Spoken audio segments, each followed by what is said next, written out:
grandparents started a dairy back in Abbotsford, BC. We moved from there actually back in 1998. We moved up to Osler, about 15 minutes north of the creamery, and we started up a dairy there. Started, I think, with about 100 cows, and it jumped up to 370 over the years as we grew. But yeah, Dad comes from a dairy farm, and then we moved out here and started up our own. And then we bought this yard about 8 years ago, and that's when we started the creamery on site here.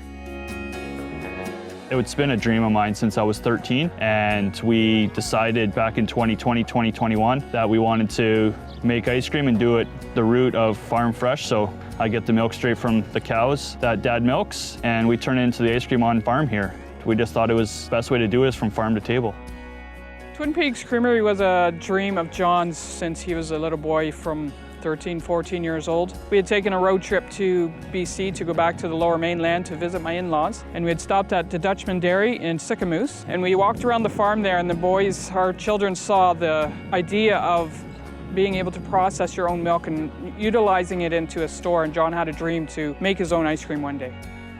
So we have a double 10 herringbone parlor. Basically, we milk 10 cows at a time on each side.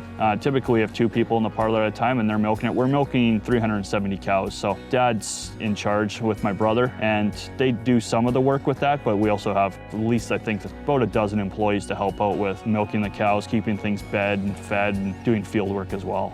I guess they call me the president of the operations, and I tell everybody I'm now the gopher person because I actually run for parts and oversee lots of the stuff. But we let the boys, John with the creamery and Brad on the farm, do the day-to-day operations, what they need to do.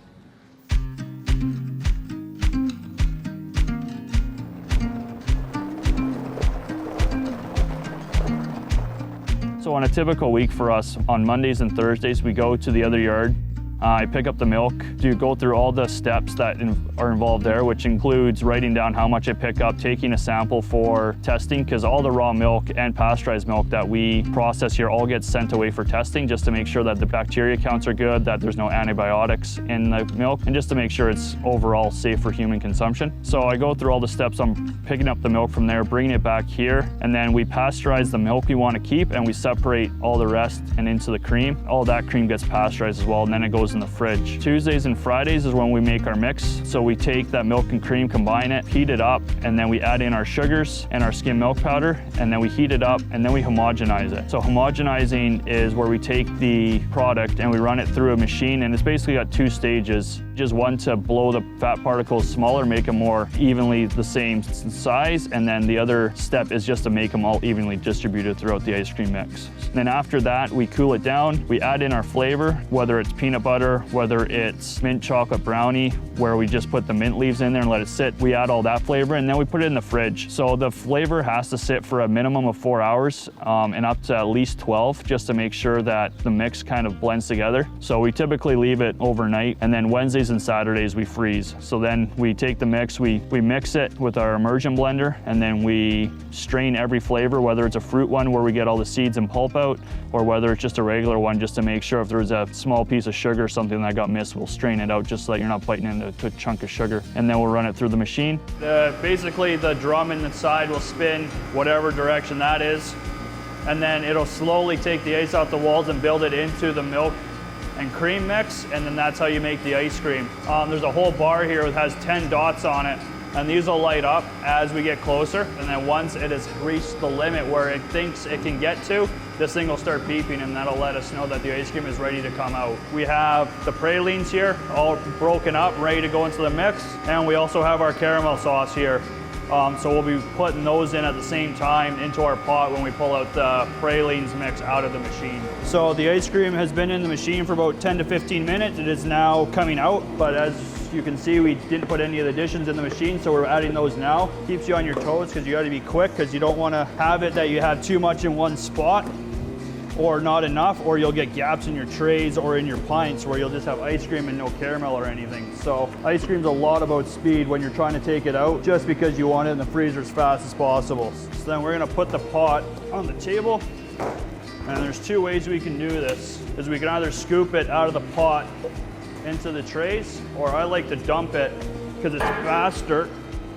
It's a lot harder on the arms, but it's also way faster and gets the stuff into the trays instantly.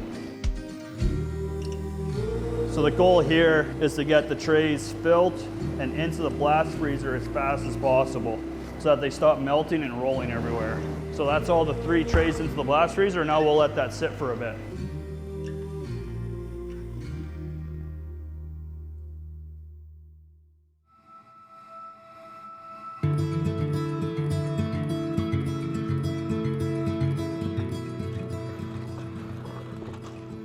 Amanda, just wait a few minutes because people are like with everything because there's lots of people coming.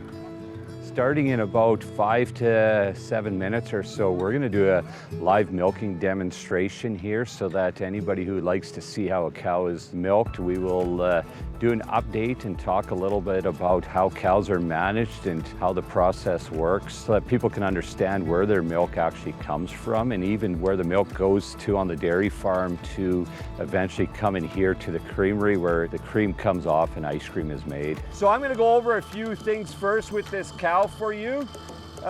This cow is number 4,104 or 4104. You can see in her ear she has a plastic tag. We developed a business plan for agri-tourism, agri-education, and to sell a really good product of ice cream using our own milk to integrate with our customers locally. The dream was to bring families, bring friends back together, get rid of the phones, let them come to our yard, and just connect with themselves and coming back to the ground roots. We milk 370 cows just straight east of Osler, about 4 miles. So we took her and the other cow yesterday over to this yard. We have all the young babies on this farm. These kids, lots of times, they truly think that lots of times the stuff just shows up in the grocery store. So I think it's great to actually show them from grassroots where, in our case, dairy production starts. Afternoon is 1 till 5 and night shift is 9 to 1. So if you're looking for a night job, come and see me after. I just think buying local, especially dairy, it's just, you know where it's coming from. If you go to the grocery store, for example, a lot of the ice creams you're finding nowadays are honestly, they're not even ice cream. If you don't look at the label carefully enough, you're getting a frozen dessert and the packaging looks exactly the same as the ice cream used to. So you come here, you know the milk's coming straight from the cows and only our cows. It's not a whole group of different farms pooling their milk together. It's specifically our farm itself. You can't beat the freshness of that and using all real ingredients. Like we don't use any stabilizers. All the ingredients are real. So when you see like a fruit ice cream in the display case like mango or blueberry cheesecake, the colors that you see in that ice cream are real. Like we don't add any artificial flavors or colors. I think it's excellent. Sometimes the challenge as parents is you create children that you want to be independent and you train them to be hardworking and have a vision where they want to go in life. So I think it's wise then not to try to what I call rein them in or hold them in the nest, and you got to allow them to spread their wings and do what they want to do. And so we've strongly encouraged him on it and did what we could as parents through our businesses to support them. So it's our milk from our cows going into the ice cream that lots of you already have had or will have. So it's been very important for us to meet the people that come about. John's doing an excellent job on making a fabulous, fabulous product. So we're very excited as to where this will grow in the next 15, 20, 30 years. We know there's room for growth in a lot of different areas, but we'll take it one step at a time and we'll see where it goes from here.